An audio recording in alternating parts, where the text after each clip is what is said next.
another video. Today we'll be reviewing A Nightmare on Elm Street 2, Freddy's Revenge. This film came out in 1985 and stars Robert Englund and Mark Patton. Now before we start, don't forget to hit that like button, subscribe to the post notification bell so you can get notified for every video, and let's just start. Let's start talking about the good. So the opening sequence for this film I thought was very, very entertaining.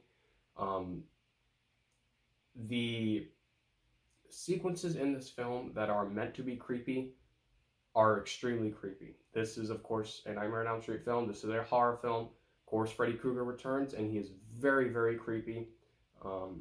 The third act of the film, I enjoyed the third act. It was crazy. It was wild. It was a fun third act. Not the best third act out of any horror film that I've ever seen, but it was fun. Unfortunately, that's all the good that I have. Now let's move on to the bad. So the story for this film, I thought was pretty bland.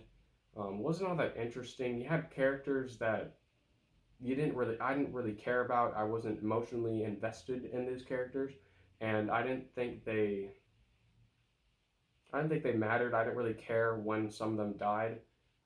Whereas the first film, I cared when Glenn died, who's of course played by Johnny Depp, and I cared about the characters. But this film, I didn't care about any of the characters. They're just throwaway characters.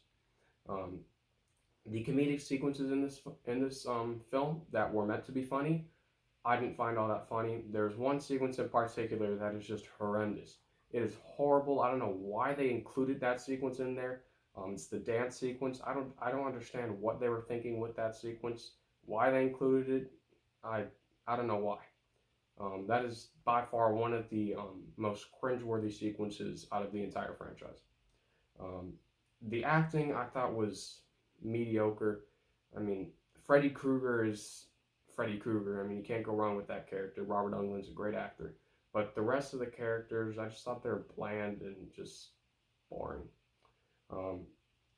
There are some ridiculous sequences in this film. Now, I know this is a movie. This is fake, obviously. It's Freddy Krueger.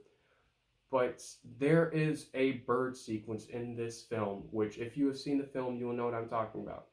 It is ridiculous. It is ridiculous how that scene plays out. What happens during that sequence is just ridiculous.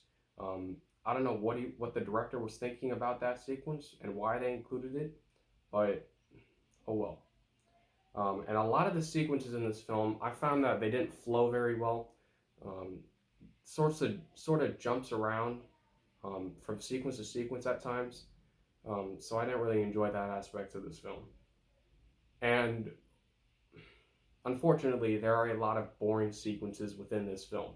Some of the sequences in this film just drag on, and I don't understand why they would do that, because the first film, if they took notes and watched the first film and saw how Wes Craven masterfully paced the sequences in that film, hoping they would do the same for this film, but they didn't. The sequences are, some of them are slow-paced, and slower paced than others, and some sequences are obviously fast-paced, which those two don't blend and don't mix well. That's about it. A Nightmare on Elm Street 2, Freddy's Revenge is a major step down from the previous film. It's a bland sequel, and I mean, if you're gonna watch this film, watch it at like 1 in the morning or whatever, but I don't recommend this film in the franchise at all. And I'm gonna give Freddy's Revenge a D.